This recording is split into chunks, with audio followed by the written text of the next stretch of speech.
क्या हुआ जब अयोध्या में आया भालुओं का झुंड, उसके बाद जो हुआ वो आपको हैरान कर देगा। जैसा कि आप सब जानते हैं कि अयोध्या में इस समय बहुत चमत्कार हो रहे हैं। कभी तो यहाँ हनुमान जी का दिखना, तो कभी साक्षात विभीषण का प्रकट होना, तो कभी सैकड़ों नागों का, बंदरों का, गिद्धों का झुंड देखा जाना। ये ऐसे चमत्कार हुए का मतलब ये ही है कि प्रभु राम अयोध्या आ चुके हैं। तभी तो उनके सभी पुराने भक्त दर्शन करने के लिए अयोध्या आ रहे हैं। जी हाँ दोस्तों, जैसा कि आप जानते हैं कि 22 जनवरी 2024 को अयोध्या में पूरी तरह से तैयार हो चुके भव्य मंदिर में राम लल्ला की प्राण प्रतिष्ठा होनी है। यूं कहें कि राम राज्य की स्थापना होनी है और इसकी तैयारियां भी जोरों शोरों से चल रही हैं। लेकिन प्राण प्रतिष्ठा से पहले कुछ ऐसी अजीबोगरीब, हैरान कर देने वाली घटना देखने को मिल रही है जिसे देखने के बाद हर कोई आश्चर्यचकित है और इन चमत्कारिक घटनाओं को प्रभु श्री राम के नाम से जोड़कर देखा जा रहा है। तो क्या है ये चमत्कार, जानेंगे इस वीडियो में।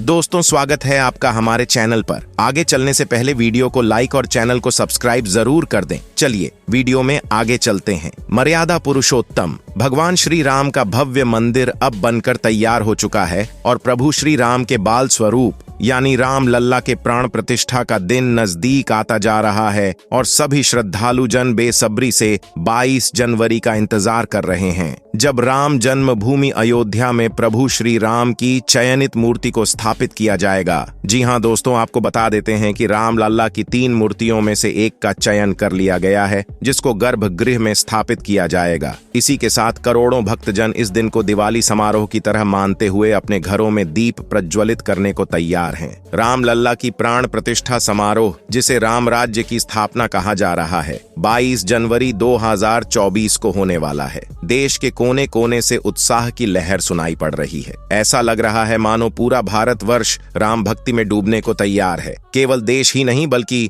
विदेशों के मीडिया हाउस भी प्राण प्रतिष्ठा समारोह को कवर करेंगे। दोस्तों, भगवान राम की मूर्ति स्थापना समारोह में कई सारे साधु संत, गणमान्य नेता, अधिकारी, जनप्रतिनिधि, जाने माने प्रसिद्ध लोग और लाखों करोड़ों भक्त लोग शामिल होंगे। लेकिन क्या हो जब भालुओं का झुंड, गिद्धों का झुंड मंदिर को देखने पहुंचे? जी हाँ दोस्तों, कुछ ऐसा ही चमत्कारी और हैरान कर देने वाला दृश्य देखने को मिला जब बीती रात्रि कुछ भालुओं का झुंड मंदिर प्रांगण के आसपास के क्षेत्र में मंडराते हुए दिखे। इससे पहले भी अयोध्या में एक चकित करने वाली घटना देखने को मिली जब अयोध्या के अंतर्गत आने वाली तहसील मिल्कीपुर के गांव धरौली के जंगलों में दर्जनों गिद्धों का एक झुंड देखा गया, जिसे देखने के लिए ग्रामीणों में कौतूहल सा मच गया। क्योंकि गिद्ध एक ऐसा पक्षी है जो मृत पशुओं के सड़े गले मांस को खाने का काम करता है। इससे बीमारी फैलने का डर लगभग खत्म सा हो जाता है और प्रकृति की सफाई हो जाती है। इसी कारण गिद्ध पक्षी को प्रकृति का सफाई कर्मी भी कहा जाता है। साथ ही गिद्धों को अपशगुन का संकेत भी समझा जाता है। लेकिन सोचने वाली बात यह है, जब इनकी संख्या दिनों दिन घटती जा रही है, यह विलुप्ति के कगार पर है, तो हमारे मन मस्तिष्क में इस प्रश्न का उठना स्वाभाविक सा है कि जब इन गिद्ध पक्षियों की संख्या देश में दिनों दिन कम होती जा रही है, तो ऐसे में दर्जनों की संख्या में अयोध्या के क्षेत्र में यह गिद्ध अचानक कहां से आ गए और केवल अयोध्या में ही क्यों आए? ताज्जुब करने वाली इस घटना को गहराई से समझते हैं। दोस्तों, जैसा कि रामायण में बताया गया है कि कैसे प्रभु श्री राम ने अपनी वानर सेना के दम पर लंकापति रावण से साहसिक युद्ध किया और अंततः लंकाधिपति रावण को पराजित किया। और आप यह भी जानते होंगे कि राम जी की सेना में कौन कौन थे। राम जी की सेना में सर्वप्रथम राम भक्त महाबली हनुमान, वानर राज सुग्रीव, बालीपुत्र अंगद और असंख्य वानर सेना थी। इसके अलावा उनकी सेना में यक्षराज यानी भालुओं के राजा जामवंत भी थे, जो समय समय पर अपने वानर सेना का मार्गदर्शन करते थे। इसके अलावा रामायण में एक घटना का उल्लेख देखने को मिलता है कि महापंडित कहे जाने वाला धूर्त रावण जब माता जानकी का अपहरण करके पुष्पक विमान में बैठाकर लंका ले जा रहा था,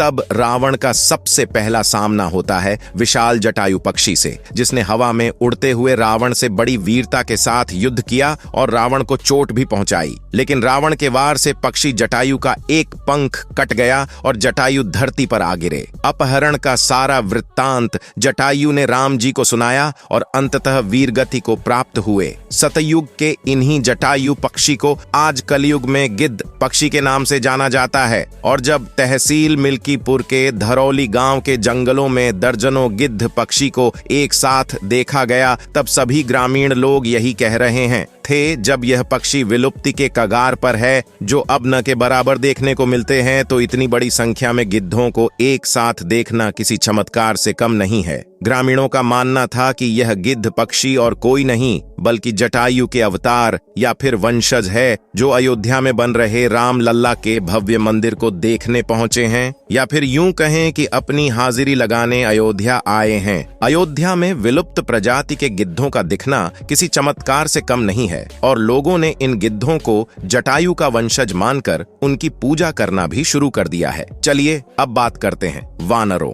की। आपको तो पता ही है कि प्रभु श्री राम की सेना में असंख्य वानर शामिल थे, जिनकी सहायता से भगवान राम ने लंका पर विजय पाई थी। और आज के समय में बंदरों को उसी वानर सेना का प्रतिरूप माना जाता है। यूं तो अयोध्या में बंदरों का जमावड़ा देखने को मिलता रहता है, लेकिन इतनी बड़ी संख्या में बंदरों का झुंड कहां से आ गया, ये भी सोचने वाली बात है। कुछ लोग ऐसा बता रहे हैं कि चित्रकूट से काफी सारे बंदर अयोध्या में आ रहे हैं। ऐसा लग रहा है मानो अयोध्या के भव्य और दिव्य राम मंदिर को देखने के लिए खुद वानर सेना चित्रकूट से पधार रही है, मानो राम लल्ला की प्राण प्रतिष्ठा में शामिल होना चाहते हो। आपको बता देते हैं कि चित्रकूट भगवान राम की कर्म भूमि मानी जाती है, जहां प्रभु श्री राम ने अपनी पत्नी माता सीता और भाई लक्ष्मण के साथ अपने 14 वर्ष के वनवास में से 11 वर्ष यहीं चित्रकूट में रहकर बिताए थे। ऐसे में चित्रकूट से वानरों का अयोध्या आना एक दिलचस्प घटना मालूम पड़ती है। दोस्तों, जब अयोध्या के आसपास दर्जनों गिद्ध और बंदरों को देखने के बाद भालुओं का झुंड दिख जाए, तो यह किसी दैवीय चमत्कार से कम नहीं लगता है, क्योंकि भालू अक्सर जंगलों में पाए जाने वाले जंगली जानवर हैं और रिहायशी इलाकों में भालुओं का आना एक हैरान करने वाली घटना है।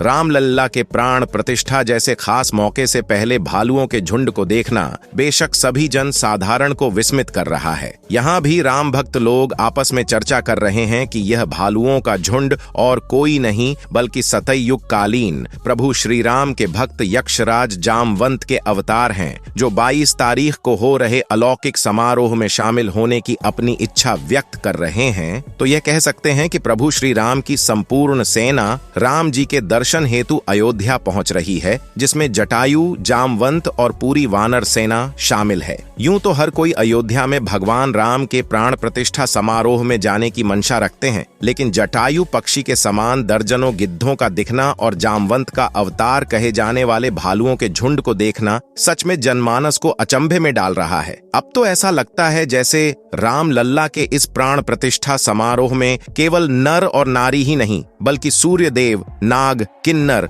गंधर्व शामिल होंगे और स्वर्ग से अन्य सभी देवता गण भी इसके साक्षी बनेंगे। सभी यह देखना चाहते हैं कि मर्यादा पुरुषोत्तम भगवान राम जब बाल अवतार में अयोध्या नगरी में विराजमान होंगे तो कैसे लगेंगे। सभी राम लल्ला की भाव विभोर करने वाली सूरत को निहारने के लिए बेताब हैं। तो दोस्तों, आपको क्या लगता है, क्या सच में गिद्धों और भालुओं का आना कोई दैवीय चमत्कार है? क्या सच में साक्षात जटायु और जामवंत प्रभु श्री राम की जन्मभूमि अयोध्या में मंदिर दर्शन के लिए पहुंच रहे हैं? अपने विचार कमेंट के माध्यम से जरूर लिखें। वीडियो को एक लाइक करके इस वीडियो को अपने ग्रुप में जरूर शेयर करें। फिर से मिलेंगे एक नए वीडियो के साथ। धन्यवाद।